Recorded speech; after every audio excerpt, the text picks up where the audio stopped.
Hello, everybody. This is Trevor Truck ASMR, and welcome to Sonic Crossworlds. And today is a special video because we're playing as Pac-Man. Yes, a video game icon who rivals Sonic in video game history. So it only makes sense that at some point Pac-Man would make his way into the game with all the classic Pac-Man sounds and just the general charm of such an iconic video game figure. So I hope at least within this race I can do Pac-Man some justice, because after all, he is a legend in his own right. You know, he basically invented the idea of maze video games where you eat unspecified power pellets, which I don't even know what are in those power pellets. Hopefully nothing illegal, but either way, Pac-Man always seems really peppy and, ready for an adventure. But the cool thing is, it's not just Pac-Man, it's also the ghosts. You know, we got 4 ghost skins, so I for one, am excited about this. And, of course, I think a lot of people have been waiting for the Pac-Man content because, yeah, I mean, having Sonic and Pac-Man in the same racing game, I mean, who wouldn't want that? This is a dream come true for a lot of people who consider themselves to be gamers, classic gamers. Pac-Man, I'm just gonna say, I've known Pac-Man my whole life, as far as video game characters are concerned, but his debut on any type of console or arcade machine, more accurately, it's a little bit before my time, but I grew up in an era where I definitely could enjoy some classic Pac-Man games, so I'm a huge fan. I absolutely love the fact that this game has so much love for so many different characters. It's crazy to think that Joker and Spongebob and Minecraft Steve and Pac-Man could be in the same exact game. Like, what is happening in this timeline? So here we are with race number 2. I'm playing as, oh gosh, I'm not good with the names. I'm just gonna call this guy the Red Ghost. I think the Red Ghost is my favorite out of all of them. This is like a piece of video game history. It's exciting. Oh yeah. Oh yeah. I feel the power. So, you know, I was thinking about something, and I kind of wanted to talk about it in a video, and I guess I might as well choose this video to talk about it. But it's just something that it's come to my mind before, but it's something that I thought about very recently, and it started out at work yesterday. There was a rumor going around that there was some type of big announcement that was to be made, and this happened yesterday at work. And the thing is, today, this is the day after those leaks and rumors started. And of course, I'm not at work, I'm off work, so it figures that I would miss whatever this big announcement is supposed to be. So there was a bunch of rumors going around, and the funny thing is, you know, I'm sitting there, or standing there really, talking with my coworkers, and we're all just kind of standing there speculating what the big announcement could be, you know. And it's like, you get different theories. You run the gambit of stuff like, layoffs, or could the store be closing down or something like that? But what do you notice about all those theories, right? You notice that they're all negative. You notice that every single thing that people say, it's like a negative guess. And it brought to mind this idea that whenever we think about the unknown, we always think about the worst that could happen, right? Like, how rare is it that when we're confronted with the unknown, we say, oh yeah, something good is probably gonna happen. It's usually the opposite. Like when someone says, yeah, there's gonna be a big announcement tomorrow, I don't know how many of us naturally go to like, oh, it's probably really good news. We always assume that it's something bad. That's just how our minds work. At least, that's just my observation of things, you know? I mean, maybe there are people who are just natural optimists, and they tend to think that the unknown has something good behind it, whereas many people, myself included, we think about the unknown, and it's like, man, something bad is gonna happen. Well, to make a long story short, there were leaks, kind of. Word and rumor was spreading, and turned out that the news itself, or the announcement itself, seems like it's not like a terrible thing. It's not like the store's not closing. There's not going to be any layoffs or anything like that. So, you know, things are often not as bad as we think they're going to be. But we tend to catastrophize, and trust me, guys, I'm guilty of that too. You know, I think my favorite thing about the Pac-Man characters is the fact that they have such iconic arcade noises that they make in the course of a race, and also especially when you're in the lobby. I don't find those sounds to be annoying like some other sounds. And you know, I can forgive Pac-Man and the ghosts for not having voice lines, because they don't have voice lines. They just make arcade noises. I can understand that. I still maintain that Spongebob and Patrick, they got done dirty in this game. They should have had some type of voice lines. And you know, I was talking about this with my brother, and I said, they could have at least recycled some lines from the show. Like, you know, SpongeBob, he has so many iconic lines, it's not even funny. You could have done the whole imagination rainbow thing. You could have done the FUN song. You could have done I'm Ready. That's literally the most iconic SpongeBob line. You could have done so many things with SpongeBob, and yet you chose to make him voiceless? And even Patrick Star, I mean, come on, Patrick has a lot of good stuff. Probably his best line ever is, the machinations of my mind are an enigma. That's one of my favorite Patrick lines.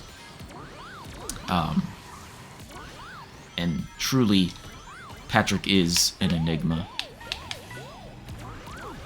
I miss Season 1 SpongeBob.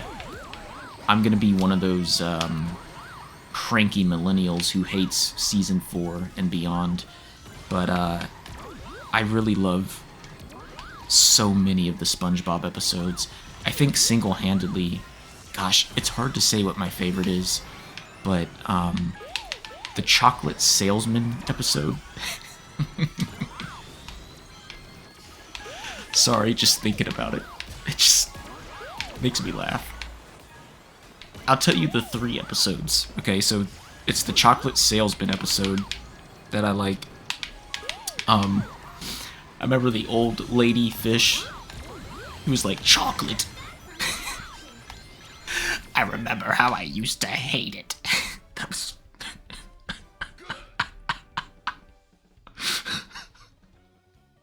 Sorry.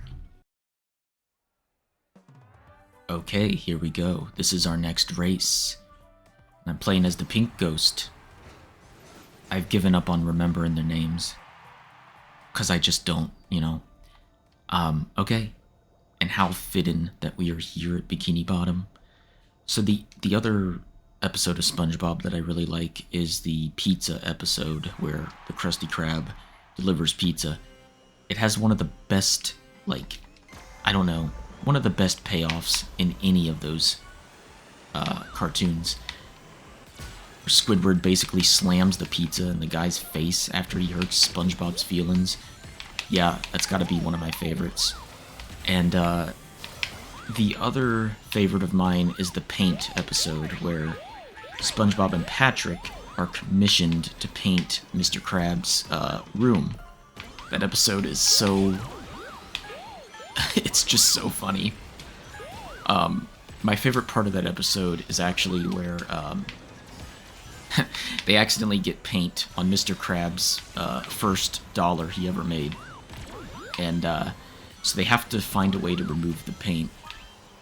And they get to one point where Patrick is in front of a computer. And Patrick says, you know, "We have technology, SpongeBob."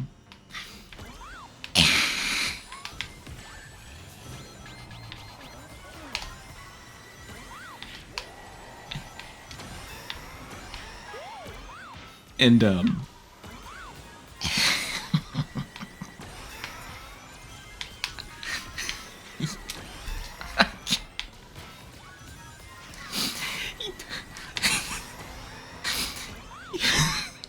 he takes the fucking computer and smashes it on top of the paint stain. I guess it's just stupid humor like that just I don't know, it just it just hits me in my funny bone. I can't really help it. So, you know,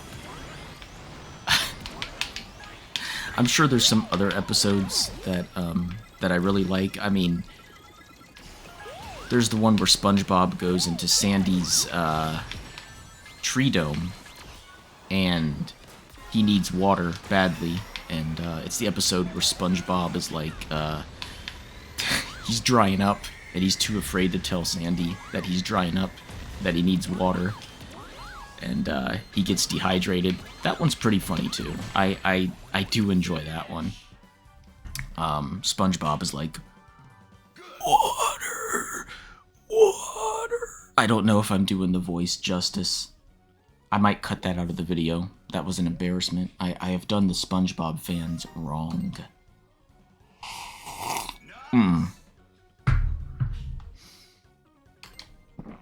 Let's play as the next ghost. Alright, everybody.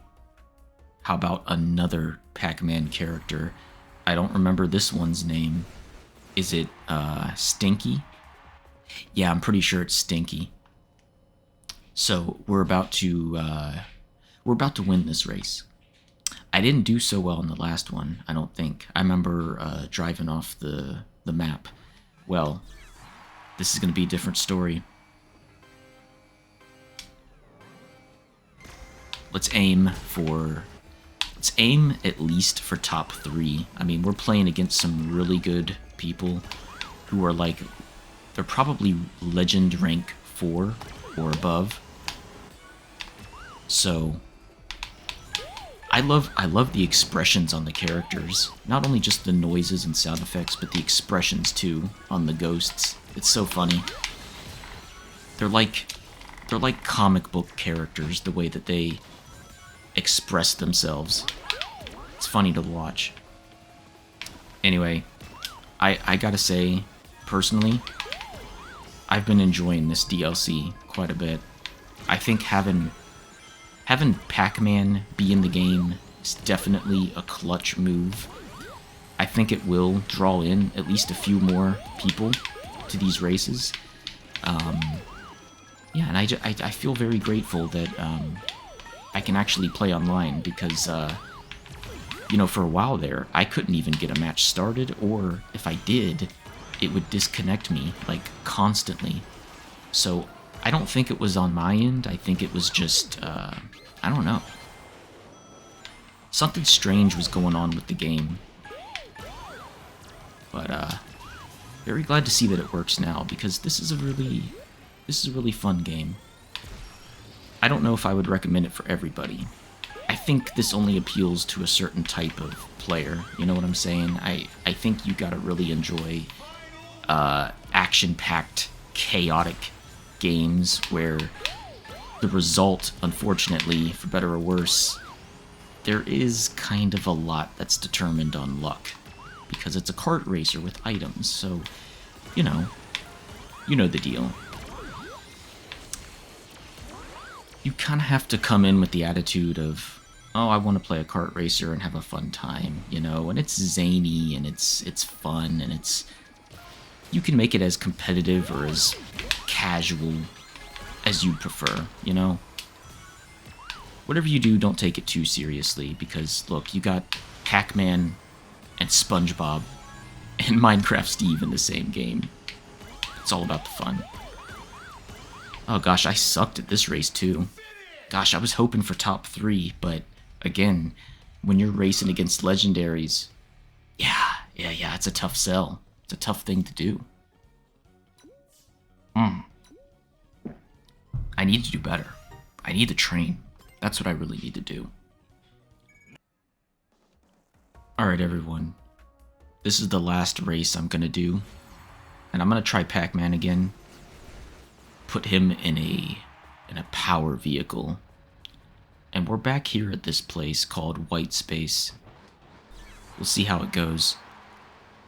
Hoping I can do better than I did last race, but the competition is steep. Let me just be the first to tell you. Oh yeah, I love those classic arcade sounds. Man, you know, there's a place where it's pretty local to where I live, and they have, you know, it's a place that makes its own beer, and they also sell food. Sometimes they'll have live entertainment, but it's a little, you know, it's a nice place. It's local, and everyone kind of knows each other. My dad practically runs the joint because he knows everyone there. I wish I was that social, but I don't have that much influence in the world. But they have an old classic, I think it's Miss Pac-Man machine. And of course, it's always nice to see something like that still around, because you don't see old arcade machines anymore. You know, they've kind of gone out of style, you know. I think you'll only see them in certain places. You know, I know for sure that there are people who collect arcade machines, you know, and that's a cool thing. Like, if I were rich, I think I would do that too. That would be my vintage collection. You know, it wouldn't be a cellar full of red and white wine or rosé. It would be arcade machines from the 90s, absolutely, and the 80s. And so, the other machine that exists at this place, they also have a Donkey Kong machine. I would be so curious to know how much money you could get for something like that, because, okay, there is a sign on it that says out of order. I don't know why it's out of order.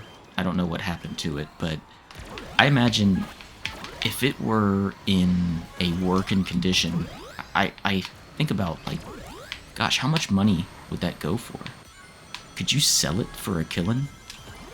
And then again, you gotta also think about there's probably different versions and editions of that same machine. So, yeah, but it's interesting to think about, you know, if you wanted to sell that, how much could you actually get for it? But, you know, I'd be more, like I said, if I had the money, I'd be a buyer, not a seller. And I would have a large basement where I would have all these arcade machines. Pac-Man, Galaga, all sorts of classic games. And then I'd get Cruisin', you know, the old 90s Cruisin'. I'd get the Jurassic Park arcade machine.